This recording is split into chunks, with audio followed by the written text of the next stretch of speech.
Hi guys, we're back now.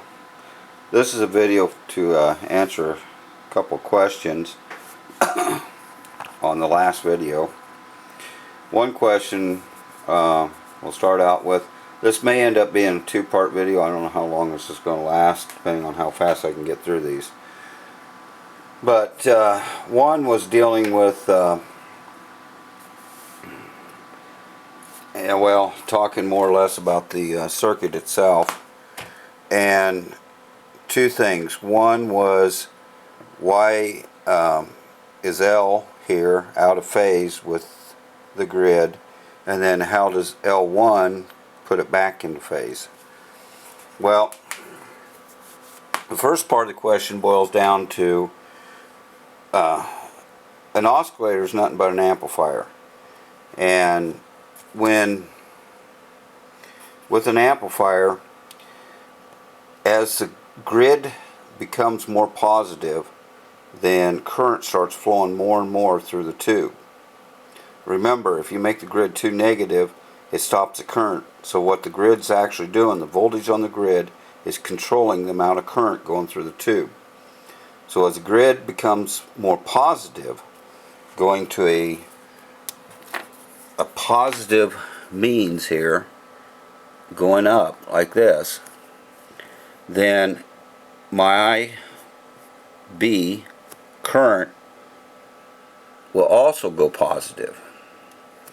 But there's a plate resistance, which is RP, and then this load here, which is L. That creates a voltage divider. We have a certain set voltage that we can supply it with. It can't change. So as the current goes up, we start developing a voltage drop between these two. This starts pulling as the voltage increases here. As the voltage drop, as the current goes through it, starts decreasing. We start losing voltage across the tube, which is RP, that resistance.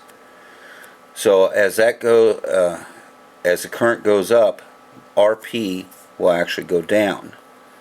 And that's actually the voltage that we're concerned about. That voltage is represented onto this line, which is what's going through the L here. So it's out of sync with the voltage going through the grid by 180 degrees. So if I come up here and my grid voltage, which we'll just put C, or better yet, the best way is just EC. C standing for C voltage, which is grid voltage. And we come across here with a line and go this way with it, a sine wave, then the voltage drop across my RP, and we'll call that, well, we'll take it ERP, or also known as EB, is like this.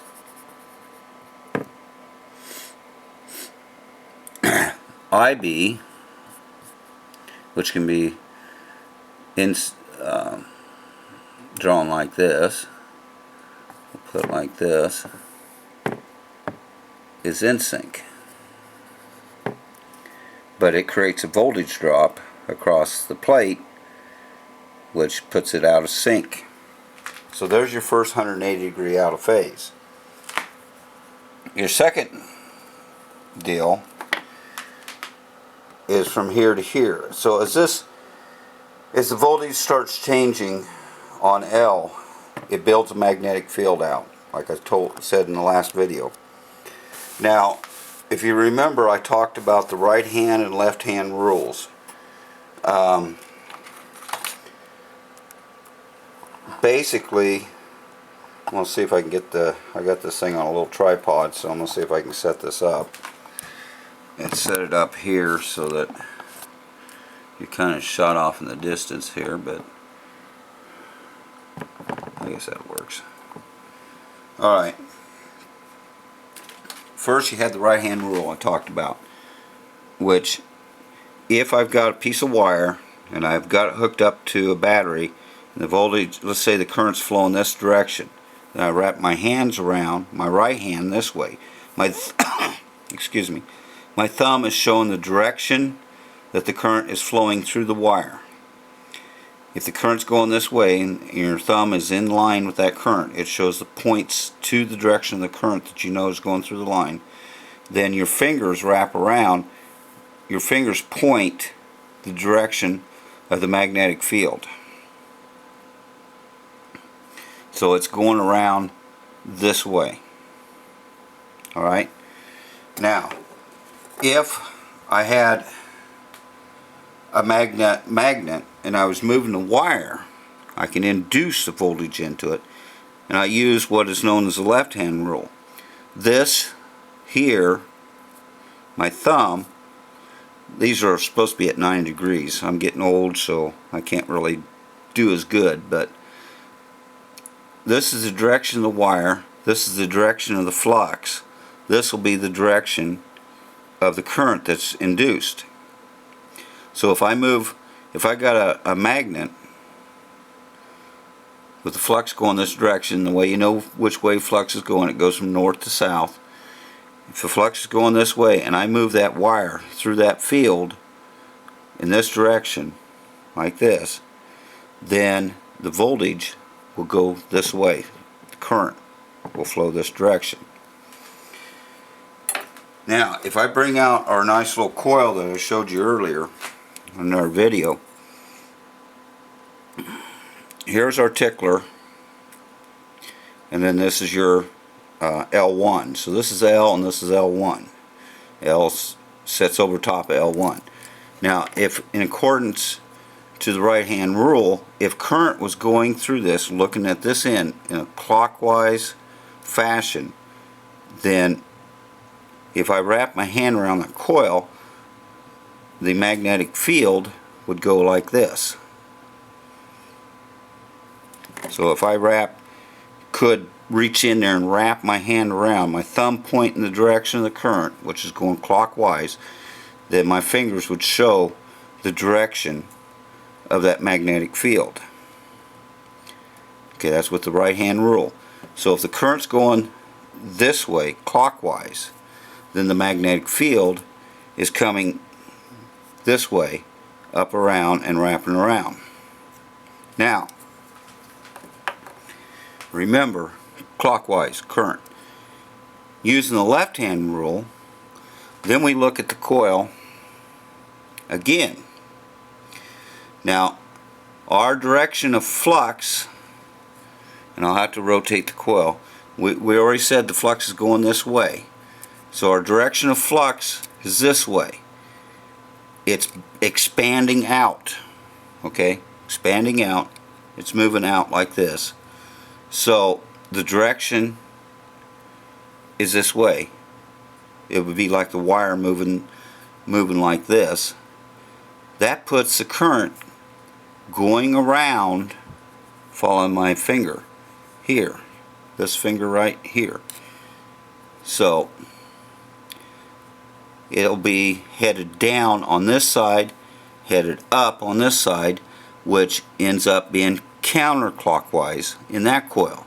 So the Tickler coil was clockwise, but the other coil's counterclockwise. That's your 180 degrees out of phase. So what that does for you is,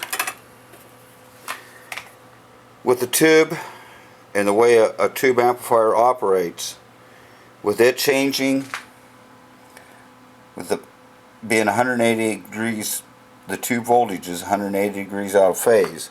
So this is 180 out to this, and then with the left and right hand rules, this being 180 out from this, that ends up bringing the whole thing back 360. 180 plus 180 is 360. So then we're back to where we began. So this would be rising when this is rising, so that they're in sync and the oscillator continues to operate. Okay, I hope that answered your question on that part of it. Now your second part of the question was look at some schematics and compare them. So I got some schematics up here I pulled off a line, and first is it's a battery operated 4-tube radio. I don't know what brand or anything, because where this schematic comes from, if you got any tube manuals whatsoever, if you look in the back, they have circuits that you can build, so, or just study if you want. Alright, this has your standard pentagrid converter like you see in most tubes, or mixer, or whatever you want to call them. The bottom sections of this tube, these three elements, make up a triode in a pentagrid. Now they're not actually physical, some are, but they're generally just grids here, and then you've got this one, since it's battery, it's a directly heated cathode, and you got a regular plate. But this grid here, which will be G2, acts, because we'll supply it with a B+, will act as a plate for this little triode section. So here's your plate coming down, goes through your Tickler coil. There's C2, that decoupling cap I showed here. Right there's C2, which is C9 right on here. And then of course they feed voltage in through this resistor and bring it up through. And alright, but here's your Tickler hooked to the plate. Here's your tank circuit right here, tuning capacitor and L1. This is L, here's L1, and here's your tank circuit. This one here is just your trimmer capacitor for tracking, and also, when you do an alignment and it tells you to set your generator to say 1600, and then adjust that cap, adjustable cap. It can either be on the tuner condenser, or it could be off on the chassis somewhere. Right here and here, this C3 and R1, your grid leak circuit, and goes right into the grid. So C3 and R1 is the same thing as C and R. And like I said when I was talking about this, you can have them in parallel, or you can have them in series, where the resistor comes down and goes to ground. This one particularly is that way, and most will be. This is more of an early version type, and I'm moving the camera around, I'm sorry, real fast. This is an early version type of what they used to do all the time, and you'll see it in a lot of your 1920s radios and some early 30s radios. Later they started doing it like this. Both work the same. RC, we fill up, we set them so that the capacitor don't discharge when we're having opposite voltage come across. This way it can stay charged up between cycles. Now that's one. Let's see here. Next one.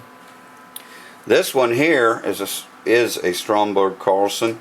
This is actually where these coils came out of, that I've been kind of playing with here and showing you. So, and in our radio build, these are the coils I'm going to use. The tuning capacitors right here. I got the antenna coil here. So, instead of winding my own coils. Anyway, it's a 2-band, shortwave, and broadcast. Alright. Again, mixer oscillator tube. Grid number 2 is our plate. Goes through the band switch. Here we go with our 1 decoupling, 2 decoupling. It actually has 2 decoupling caps in both areas. So it's actually like 2 C2s. It's in broadcast right now, so we come through, we go through the switch. Here's our Tickler coil, comes back around and goes to ground. It induces, here's our tank. Well, actually our tank's right over here.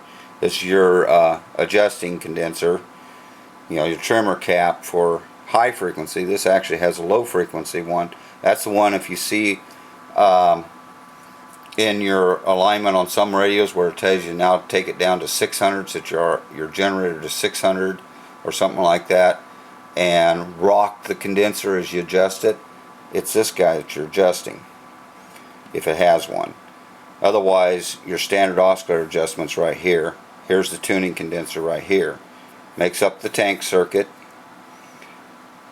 We actually have two resistors along with our capacitor for a grid leak. This one here is a little 22 ohm. It's more for stability. Evidently, when they first wired this circuit up with a 6A8 and this, they might have had a little bit of stability issues, so they just put this in here just to kind of stabilize it. It develops a voltage drop and kind of stabilizes the oscillator a little bit. So they was having problems with the grid, just a little bit of its grid voltage. But the primary RC network is right here. 500 picofarad 47K resistor. If you notice in this circuit though, this doesn't go right to ground. You got the cathode coming down here and it feeds over and comes up and feeds to the cathode on the IF amp. The engineers chose to actually try to establish a certain amount, a little bit, not a lot, but a certain amount. It won't be in cutoff. It'll be just probably in somewhere in like the Class A range. And I haven't actually figured this up. This could be what they call Class A oscillators. Some oscillators were designed around a Class A amplifier, but they actually set a cathode resistor, 150 ohms, and a bypass on it. So there's going to be a certain amount of self-biasing going on here. I think the primary thing was really for the IF amp, but they decided to tie it in here. It might have been also, again, go in conjunction with this with a stability issue, possibly. But 150 ohm, I guarantee, is not going to put that much on this grid. It's an awful low resistor, and there's not that much current going through that tube. So anyway, that's that one. And basically, the shortwave is the same. You just flip this switch. When the switch is flipped, it flips here for the plate, flips here for the grid. So then the plate goes down through this, through L9, and then this gets hooked up to the tuning condenser and the grid for the tank circuit for shortwave. Now another circuit is this guy. Now this one's rather interesting. This is a Philco. Don't remember which one it was. But this one actually makes use of the two different types of oscillators. The one that we're studying, the Armstrong or Tickler coil, makes up maybe about 60% of the ones you'll find. The other, pretty well 40%, are what they call Hartley, which is actually a modified Tickler. The only difference between a Hartley and a Tickler is right here. I'll show you. This is a Hartley. They're using it for broadcast. You got one coil with a tap, as opposed to two separate coils. And generally, in general rule, the coils don't have to be completely separate. They can you can have two separate coils but tied together.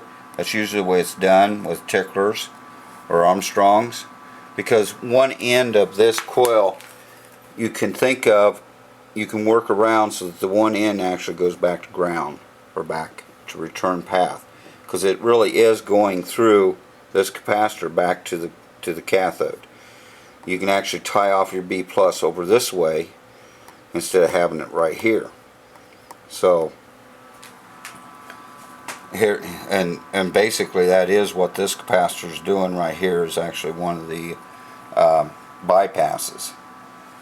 But when you got this type of circuit, what they're doing is when they switch through the bands, they switch in various coils and operate them, because here's where your tuning capacitor is. and it's connected to the grid back. The plate is connected through to the various coils through this switch, depending on where you're at. Right now we're in broadcast. It connects here. This end will make it back to our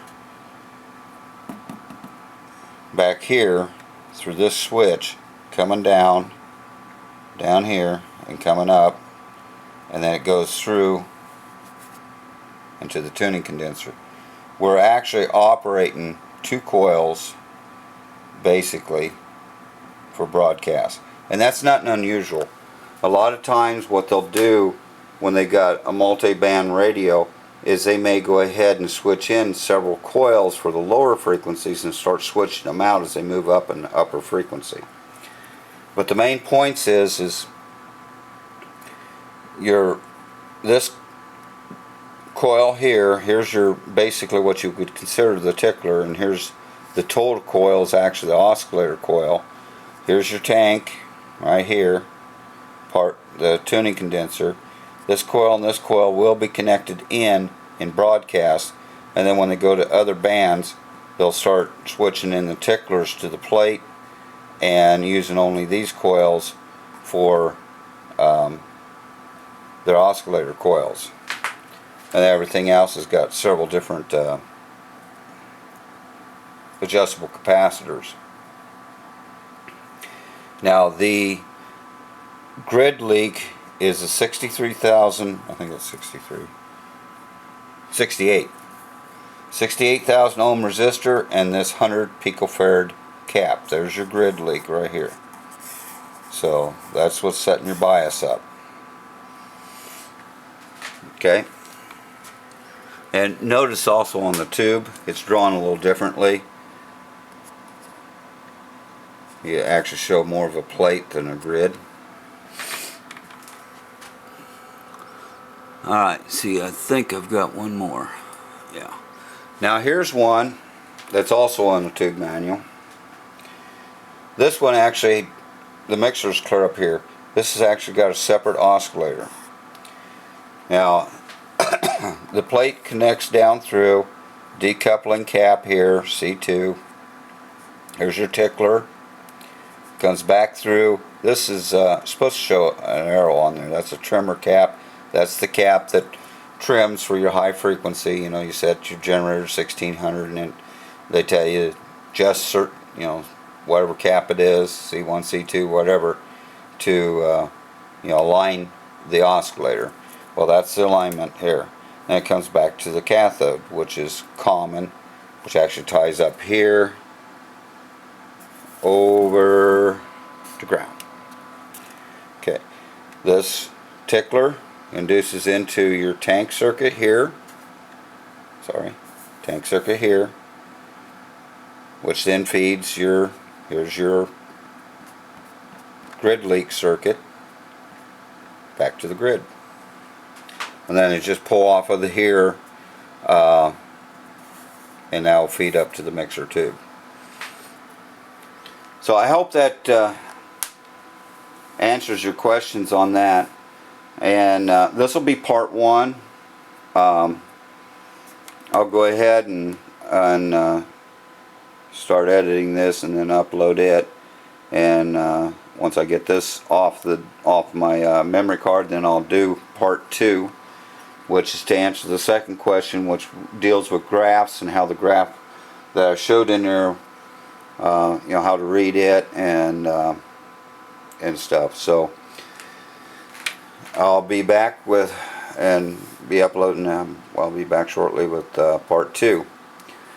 And thanks for your questions. I really appreciate them. I enjoy explaining this stuff even more.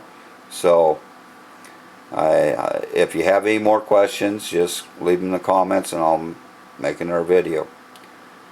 I'll see you back in a little bit. Alright, I'm back.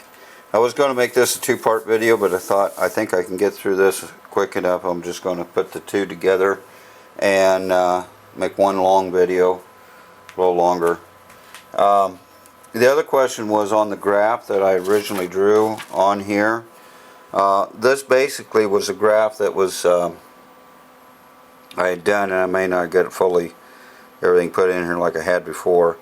But what I was wanting to show was, as the oscillator starts beginning to oscillate and it starts building up a charge on C, your grid link capacitor, and until it gets to a certain point, when it hits its operating point, it'll level off at that a negative value for the grid that is known as the operating point. And I had on the graph, what that graph was really showing was how it slowly builds up to that. And saying slowly is really kind of wrong. If you take, say, the broadcast band, and let's say you tune into a radio station right around 1000 on the dial. Well, the oscillator will be running at 1455 or 1455 kilocycles. It's, if your IF is 455. The oscillator is always higher frequency than what you're tuning in, and then the difference is taken to produce your IF. Well, that would mean that each one of these little cycles in here is going to be less than 1 microsecond or 1/millionth of a second in time. So it'll take roughly about 5 or 6 cycles for it to finally get that capacitor charged up. So that's like less than 4 or 5 microseconds for this little deal to happen. So that you're never going to see that ever on a scope. Once it gets built up, it'll eventually fully increase out, and I kind of ran out of room here, but this would actually be further over, and it will center around this point here, which is known the operating point. This here is a representation of and I'll show that here in a minute, of the line that the grid can run at, and I'll show some differences in class of operations and stuff on this here in a minute. But it's running, cutoff is right here. If you get your grid voltage, this is your grid voltage line. This is a plate current here, and this goes negative. Once you get past cutoff, then it completely cuts off certain parts of your plate current. Only when the grid gets positive enough to go past cutoff will you get grid current or get plate current going. When the operating point generally is pulled back to this point, which is between 2.5 to 4 times beyond the cutoff, that's class C operation. And with grid leak, we always got to keep the signal strong enough that we're going a little bit positive, in other words, past this point, to keep that capacitor charged up. This is the positive area over here, negative on this side. This is 0 right here. So we will always run a little bit in the positive edge here to keep that capacitor charged up. Otherwise the capacitor will slowly start discharging, and then the oscillator will shut down. Now, on a full graph paper I drew out basically what that line really is. It's not a real good picture of the line. It actually will have a curve down here as it built and go up into more of a straight line and then curve back over. In this area up in here is known as saturation. This is where you get the maximum amount of current. Once you get to a certain point here, current, you can't increase any more current coming out of the tube. This vertical that goes up here represents plate current in milliamps. The horizontal line represents grid voltage in just regular volts. Got a zero line here. Everything on this side is negative voltage, everything on this side is positive. When you have your different classes, there'll be different points along here. Class A is about midways along the straightest part of this grid line here, this line that represents a grid and to plate voltage line. And this is actually just this line moves around depending on plate voltage.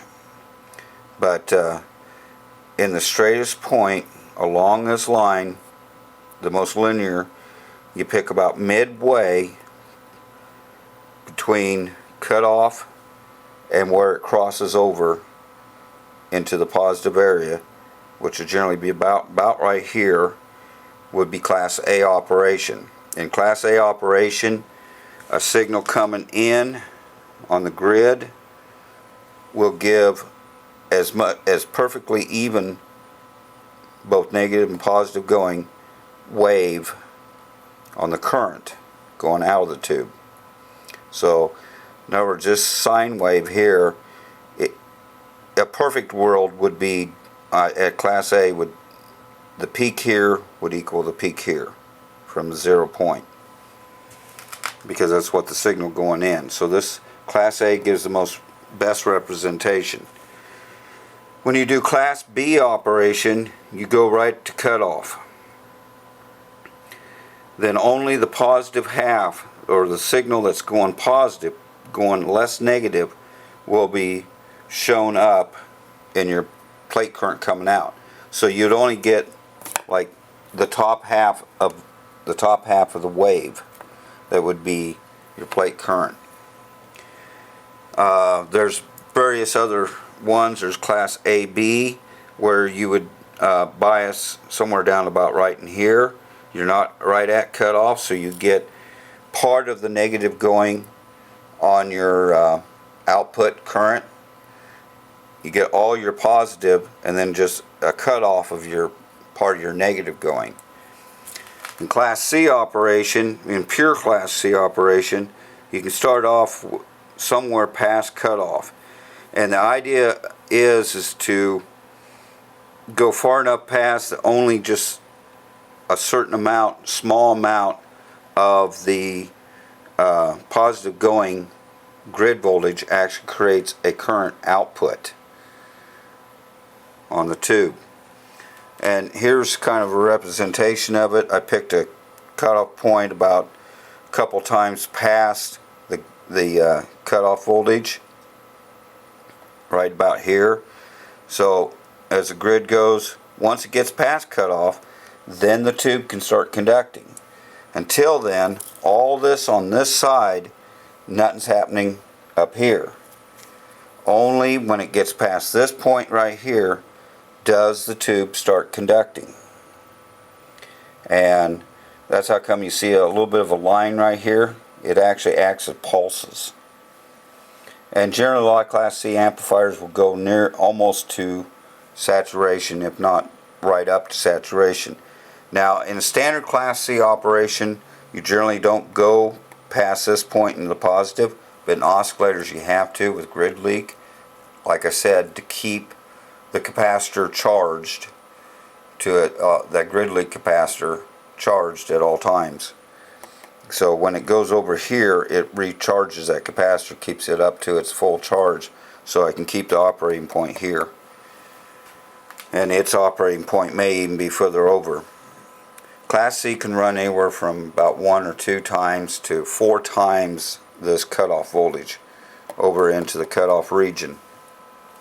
But how to read these graphs, basically, and how this graph is developed is it's from GM, or mutual conductance, which is the change in plate current here with respect to the change in this grid voltage here. And what you do is you can draw one up, you get your GM out of the tube manual, and you just draw it on graph paper, set your points, 0, plus 5, plus 10 volts, minus 5, minus 10, minus 15. Draw out your currents up to a certain level. Each tube is going to be a little different because certain tubes can't go, the saturation current may be only like maybe 12 milliamps. Some can go to 40 milliamps, depending on the tube. And then you start plotting out. You can find cutoff from another set of drawings that's always in the tube, or with most tubes and tube manuals, and that is like this one here, which has got more stuff on it, but it's the main drawing as far as these lines go. It's the plate family, and it's in most tube manuals. I don't know if I got a representation of it. I think I do. This is what you would normally see in your tube manual. You just have this here. This is for a 6J5, and this is called the plate family. It gives plate current and plate voltage for various different grids, voltages, and you take these grid voltages and they represent these voltages here, and you can actually take these and start drawing them up to a particular plate voltage. This here will move one way or another with plate voltage. As you notice, the plate voltage increases, I can go more negative on my grid. So if my plate voltage is higher than what this is, and I didn't actually establish one, but it would go more and more this way. If it's lower, it'd go more and more this way. So you just pick a certain plate voltage that you're going to be operating with, and then you see where it drops down to zero current. See, like here, minus 14 at 240 volts is zero current. That would be the cutoff.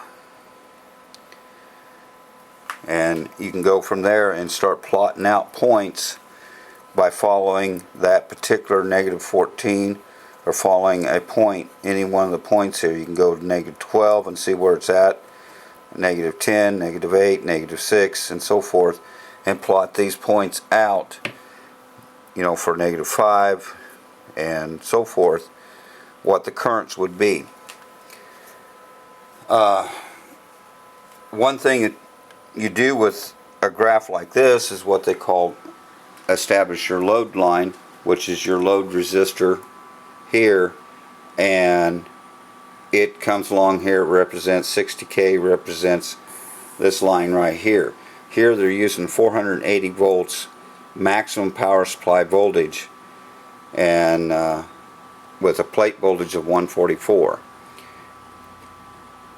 So 480 is your B plus. Then it goes through the load resistor, and will drop down approximately in about that range at a minus 4 volts on the grid. And then once you get that established, you get your operating point here at minus 4, and then you can actually draw in your curves. You know, say a signal's on the grid that's going back and forth 2 volts. In other words, 4 volts peak to peak. You can draw that in. Where this crosses here, where it touches at negative 8, you draw straight down a line, straight across another line. Where it touches here, go to here, it's at 0 volts, draw a line through, line down, and at the operating point is your 0 point. Goes across and down. This is the wave, output wave in voltage on the plate. This is the current output with this amount of signal going in. So I hope that kind of answers your questions, but to read them, basically just remember that the vertical line is the plate current, horizontal line is the grid voltage, and at this point here, at that vertical line intersection with the horizontal, 0 plate voltage and 0 current. Anything this way is negative, anyway this way is positive. This line's drawn in again from getting information off of here and working it in, or you can actually just set up a tube and measure current and voltage at different voltage levels and actually plot it if you want. And that this gives you an idea. You know, here's class A. Class AB1 would be somewhere about in here. Class B is right at cutoff. and class C is beyond cutoff. There's a class C operation, and this here, like I said, the only thing I was trying to show here was that it slowly builds up until it gets to its operating point. Well, in relative terms to the tube, it builds up until it gets to the operating point, and then it stabilizes out. And then you start getting this operation here where you just get these little peaks, pulses out of the tube. So I hope that answered your question. If not, just leave a comment and I'll try to explain it better than what I just did. So anyway, thanks for all of your questions. I really appreciate them. Gives me a chance to talk more about this and stuff. And in the next video after this, then we'll be looking at that signal tracer and where we're at on it. So until the next time, I'll see you guys later, and thanks.